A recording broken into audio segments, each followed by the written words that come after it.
السلام علیکم، آپ دیکھ رہے ہیں ہو کیا رہا ہے۔ میں ہوں Faisal Abbasi, group editor 92 news. Irshad Ahmad Arif سب ساتھ ہیں، شکریہ ارشاد صاحب آپ کا۔ آج کی جو اہم ڈیولپمنٹ ہے وہ یہ ہے کہ 82 ایم این ایز ہیں جو پی ٹی آئی کے حمایت یافتہ تھے، انہوں نے جو سنی اتحاد کونسل ہے ان کو بیان حلفی دے دیے ہیں، اور اب باضابطہ طور پہ پارلیمان میں ان کے پاس جو فورم ہوگا وہ سنی اتحاد کونسل کا ہوگا۔ سوال یہ بھی ہے کہ سنی اتحاد کونسل میں شمولیت کے بعد جو یہ ساری پریکٹس پاکستان تحریک انصاف کر رہی ہے، کیا ایک سموتھ سیلنگ ہوگی؟ آسانی کے ساتھ جو ریزرو سیٹس ہیں جو مختص ہوتی ہیں 70 کے قریب ہیں، 10 اقلیتوں کی 60 قوانین کوٹے کے برابر پی ٹی آئی کو مل پائیں گی، یا ابھی اس پہ بہت سے جو قانونی آئینی مارکیں ہیں وہ سر کرنے پڑیں گے؟ دوسری جانب ہم یہ بھی دیکھ رہے ہیں کہ پاکستان مسلم لیگ نون اور پاکستان پیپلز پارٹی کے درمیان ابھی تک کوئی روڈ میپ وضع نہیں ہو سکا ہے کہ شہباز شریف صاحب کو کس طرح وزیر اعظم بنایا جائے گا، اور پاکستان پیپلز پارٹی کا اس حکومت میں کیا شیئر ہوگا، کیا سٹیک ہوگا۔ بظاہر تو پاکستان پیپلز پارٹی نے نظریں ایوان صدر پہ جمائی ہوئی ہیں، اسپیکر کی کرسی پہ جمائی ہوئی ہیں، چاروں صوبوں کے جو گورنرز ہیں اس کی طاق میں بھی ہیں، لیکن بلاول صاحب نے آج اس ڈیڈ لاک کو مزید طول دے دیا جب انہوں نے یہ کہا کہ وزیر اعظم بنانے کے لیے بھی نون لیگ کی مدد کریں اور شرائط بھی ان کی مانیں۔ شرائط تو ہماری مانی جائیں گی۔ اب یہ ڈیڈ لاک کیوں ہے؟ یہ ڈیڈ لاک صرف وفاق کی حد تک ہے، یا پھر بلوچستان میں بھی معاملہ ابھی تک نہیں بن پایا ہے؟ بلوچستان میں انتہائی کلیدی اور اہم کردار جے یو آئی فے کا بھی ہے، اور پی ڈی ایم کے سربراہ اور جے یو آئی فے کے سربراہ مولانا فضل الرحمان اس وقت مکمل طور پر پاکستان پیپلز پارٹی اور مسلم لیگ نون سے کوسوں دور نظر آ رہے ہیں۔ اطلاعات یہ بھی ہیں کہ جو چینلز مسلم لیگ نون اور پیپلز پارٹی نے ایکٹیو کیے تھے مولانا کو منوانے کے لیے، اس کو بھی نظر انداز کر دیا ہے، رد کر دیا ہے مولانا فضل الرحمان نے۔ پاکستان تحریک انصاف کے ساتھ مولانا فضل الرحمان کے روابط قائم ہیں، لیکن یہ روابط کسی نتیجے پہ بھی پہنچیں گے، یہ بھی ایک سوال ہے۔ گزشتہ روز جو ٹانک 43 این اے 43 میں 6 پولنگ اسٹیشنز پہ ری پولنگ ہوئی، اس میں بھی مولانا فضل الرحمان کے صاحبزادے مولانا اسد محمود کو شکست ہوئی۔ پی ٹی آئی کے حمایت یافتہ داوڑ کنڈی وہاں سے کامیاب ہوئے ہیں غیر حتمی نتائج کے مطابق۔ یہ سارا سیاسی منظرنامہ ہے، اس پہ وفاق میں حکومت کون بنائے گا؟ عمر ایوب اگر وزارت عظمیٰ کے دعوے دار ہیں، کس بلبوتے پہ ہیں؟ گیلری کے لیے تو بہت اچھا ہے، ہم 180 سیٹیں جیتے ہیں، لیکن یہ 180 سیٹیں ملنا کتنا حقیقی ہے، کتنا آسان ہے، اور اس کے لیے کتنا کشٹ کاٹنا پڑے گا، کتنا وقت لگے گا، یہ بھی ایک سوال ہے۔ تمام معاملات پہ بات کریں گے۔ 9 ایم این اے علی محمد خان صاحب نے ہمیں جوائن کیا ہے، بہت شکریہ علی محمد خان صاحب آپ کا۔ آپ سے ہم پی ٹی آئی کا موقف لیں گے۔ ارشاد صاحب، 82 لوگ جو ذرائع کے مطابق سنی اتحاد کونسل کے حامد رضا صاحب کو اپنے بیان حلفی جمع کروا چکے ہیں، نمبر گیم کیا ہوگی؟ جو 10 رہ گئے ہیں وہ 10 کے 10 آ جائیں گے، یا یہ لگے گا کہ ہمیں کہیں مسلم لیگ نون اور پی ٹی آئی کا نمبر ٹائی ہوتا دکھائی دے گا قومی اسمبلی میں؟ پہلی بات تو یہ ہے کہ 82 کا نمبر جو ہے یہ بھی بڑا امپورٹنٹ ہے، کیونکہ عام خیال یہ تھا کہ یہ جو آزاد ارکان ہیں اور یہ بلہ چھینا گیا تھا اور ان کو آزاد ڈکلیئر کیا گیا تھا، اس توقع پر کہ آزاد ارکان پھر پارٹی پالیسی کے پابند نہیں ہوں گے، پارٹی ڈسپلن کے پابند نہیں ہوں گے، اور وہ مسلم لیگ نون یا پیپلز پارٹی ان کو آسانی سے شکار کر لے گی، شریک کر لے گی، کیونکہ آزاد ارکان کا ماضی یہ رہا ہے۔ آپ کے علم میں ہے کہ ہماری جب ٹرانسمیشن چل رہی تھی تو اس وقت بھی اس پہ بہت زیادہ دلائل بعض لوگ دے رہے تھے، لیکن 92 میں سے 82 ارکان کا سنی اتحاد کونسل میں شریک ہونا یہ ثابت کرتا ہے کہ عوام کے ووٹ اور عوام کے دباؤ کو انہوں نے قبول کیا ہے۔ یہ اس لیے بھی امپورٹنٹ بات ہے کہ ایک مذہبی جماعت جس کا ایک ایم این اے ہے اسمبلی میں، اور وہ بھی پی ٹی آئی کی حمایت سے، اس پارٹی میں شامل ہونا کوئی آسان نہیں ہوتا ان ارکان کا۔ جو ظاہر بات ہے کہ جو ایک پی ٹی آئی جو ہے وہ اس طرح کی مذہبی جماعت تو نہیں ہے، تو ایک یہ رکاوٹ بھی بظاہر نظر آتی تھی۔ دوسرا یہ ہے کہ جن مسائل اور مشکلات کا شکار ہے پی ٹی آئی، اس سے بھی بچنے کے لیے بہت سارے لوگوں کو یہ ترغیب دی جا رہی ہوگی، دی گئی ہوگی کہ یہ آپ کا کوئی مستقبل سیاسی نہیں ہے تو آپ چھوڑیں، اور باقی جو مالی ترغیبات ہیں وہ بھی دی ہوں گی. مسلم لیگ نون بھی اس معاملے میں ماشاءاللہ بڑی خود کفیل ہے اور پیپلز پارٹی بھی خود کفیل ہے. اب باقی 10 ارکان میں سے کتنے جاتے ہیں کتنے رہتے ہیں، لیکن بنیادی طور پر یہ کامیابی ہے ان لوگوں کی جنہوں نے ان کو ووٹ دیا اور ان کو برقرار رکھا اپنے حلف پر، اپنے وعدے پر یا عوام کے مینڈیٹ پر. یہ بڑی جمہور کی کامیابی ہے. عوام کی، ہاں بالکل عوام کی کامیابی ہے کہ ان کا دباؤ سیاستدان اب قبول کر رہے ہیں. ورنہ ہمارے ہاں تو آپ کو پتہ ہے کہ پارٹیاں یعنی مسلم لیگ نون جب پرویز مشرف کا مارشل لا لگا تو بتاشے کی طرح تحلیل ہو گئی اور لاہور سے پہلے تو لوگ بھاگے پھر لیڈرشپ بھاگ گئی. صحیح ہے. بھٹو صاحب پر جب مشکل وقت آیا 1977 میں تو ان کی کیبنٹ کے لوگ، ان کے ٹیلنٹڈ کزن جس کے لیے وہ تانے برداشت کیا کرتے تھے، وہ بھی پارٹی چھوڑ کے چلے گئے. صحیح ہے. اور 85 میں آپ کو یاد ہوگا کہ منتخب ارکان میں سے کچھ لوگوں کو آئی جے نے توڑ لیا تھا. صحیح ہے. یہ بعد میں بھی ہوتا رہا. یہ تو یہاں بھی کچھ لوگ بھاگے لیکن جو کھڑے رہے اب اس کا ثمر بھی کھا رہے ہیں. میں کہتا ہوں اب یہ جو الیکشن کے بعد ایک آزاد ہونا پارٹی کا اور پھر آزاد ارکان کا ایک مذہبی پارٹی میں پارٹی قیادت کے حکم پر شامل ہونا، بہرحال بالکل ٹھیک ہے. علی محمد خان صاحب سے میرا خیال جان لیتے ہیں جو ایکچوئل نمبر ہے اس وقت. علی محمد خان صاحب، آپ کیا یہ جو 82 کا فگر ہے اس کی تصدیق کرتے ہیں؟ کیا ان لوگوں نے حلف نامے جمع کروا دیے ہیں؟ بہت شکریہ. بسم اللہ الرحمن الرحیم. اللہم صلی وسلم مبارک علی سیدنا محمد وعلی آل محمد. ایکچوئل فگر آپ کو کل شام تک سامنے آئے گی. کچھ لوگ اور بھی ہیں کچھ دور افتادہ علاقوں سے، پشتونخوا کے یا سدرن پنجاب ادھر ادھر سے، تو اس میں وقت لگ جاتا ہے. کسی کو جو ایفیڈیوٹ ہے اس کے تیار ہونے میں وقت لگ جاتا ہے. 100 وجوہات ہو سکتی ہیں. تو ابھی اس کی ایکچوئل فگر اور بڑھے گی انشاءاللہ. تو بہت بڑی کامیابی ہے تحریک انصاف کی، اور عارضی ارینجمنٹ کے طور پہ گئے ہیں، واپس آئیں گے تحریک انصاف میں واپس انشاءاللہ.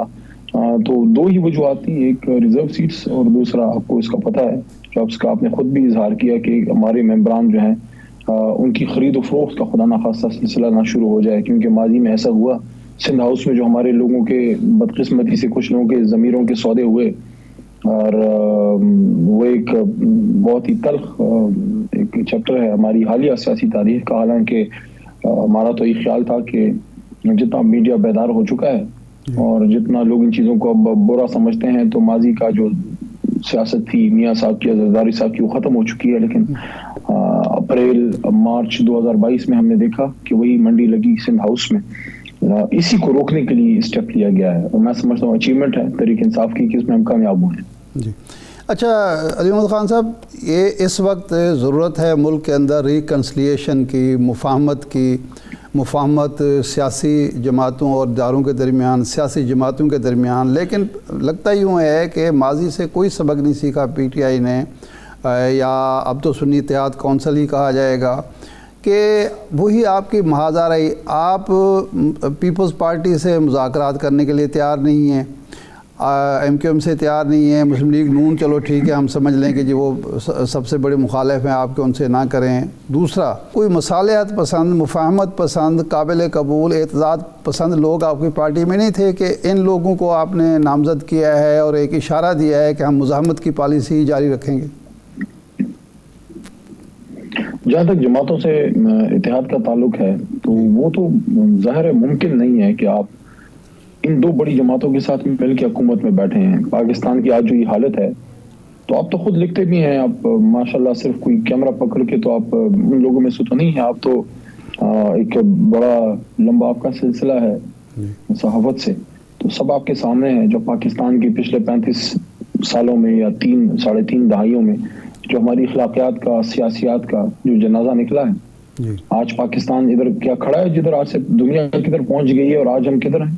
آج اسٹیل مل کی اپنی حالت دیکھ رہے ہیں. آج پاکستان کی جو ہمارے انٹرنیشنل ایئر لائن ہے پی آئی کی حالت دیکھ لیں. آج بجلی کو دیکھ لیں، آج گیس کو دیکھ لیں، آج مہنگائی کو دیکھ لیں، ریلوے کو آپ دیکھ لیں. قریب ہی ہمارا ازلی دشمن یا حریف یا وٹ ایور جو آپ اس کو کہیں، ہندوستان میں دیکھ لیں، دنیا آج ریل پہ سفر کرتی ہے. غریب آدمی کی سواری ہی ریل ہے. وہاں لوگ اپنی پرائیویٹ وہیکلز بڑی کم یوز کرتے ہیں. دیکھ لیں پاکستان میں ریلوے کی انہوں نے کیا صورتحال بنائی, آخر بڑا ڈیم کب بنا.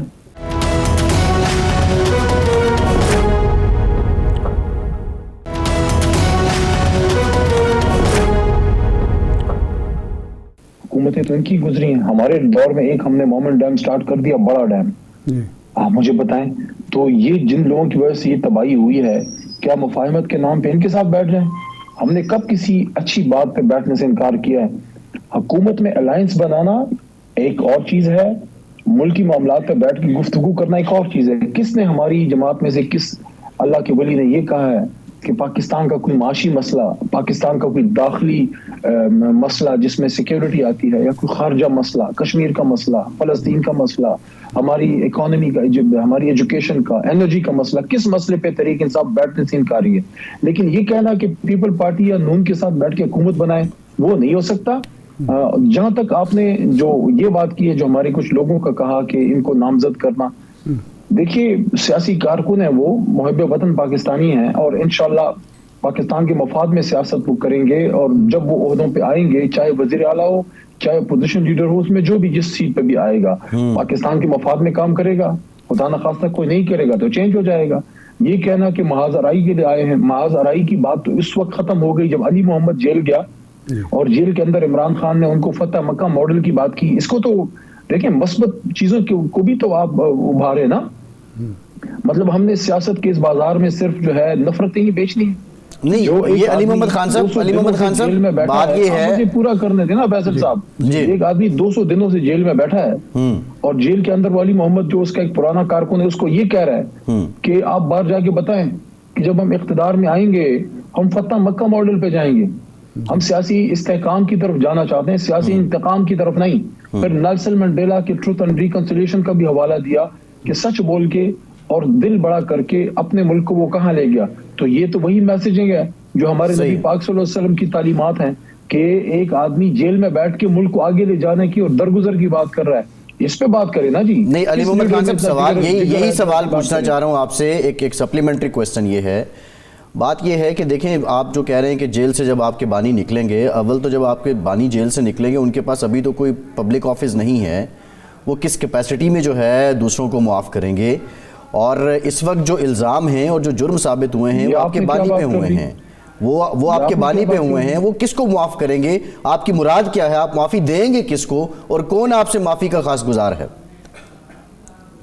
دیکھیں, پھر تو آپ شاید سیاسی معاملات کو یا سمجھنا نہیں چاہتے, یا پھر آپ نے آنکھیں بند کی ہوئی. یہی تو سوال ہے نا. آصف زرداری کو معاف کریں گے, نواز شریف کو معاف کریں گے, کس کو معاف کریں گے؟ اور معافی آپ سے مانگ کون رہا ہے؟ ارشاد عارف صاحب آپ کو سمجھا دیں گے اگر آپ سمجھنا نہیں چاہتے. دعویٰ آپ کر رہے ہیں علی صاحب, دعویٰ آپ کر رہے ہیں. اگر دیکھیے, اگر ایک جماعت حکومت میں آتی ہے, اس کا فاؤنڈنگ چیئرمین ہے, حکومت میں آ کے لوگوں نے ہمارے ساتھ کیا نہیں کیا, اور حکومتیں کیا نہیں کر سکتی. یہ پولیس نے جو 200 پرچے عمران خان پہ کاٹے ہیں, یا میرے جیسے بندے پہ غداری کے اور دہشت گردی کے پرچے کاٹے ہیں, تو کیا میں دہشت گرد تھا؟ 1 سال سے راولپنڈی میں بیٹھا ہے, آپ اور میں بیٹھ سکتے ہیں راولپنڈی میں کمشنر کی سیٹ پہ؟ کوئی عام بیوروکریٹ بیٹھ سکتا ہے؟ یہ تو پرائز پوسٹنگ ہوتی ہے نا. تو یہ میں آپ کو عرض کر رہا ہوں کہ حکومت میں آ کے عمران خان صاحب یہ کہہ رہے ہیں ہم انتقام کی طرف نہیں جائیں گے, یا اگر آپ کہتے ہیں کہ ہمیں جانا چاہیے تو پھر نظر ثانی کر لیتے ہیں. صحیح ہے.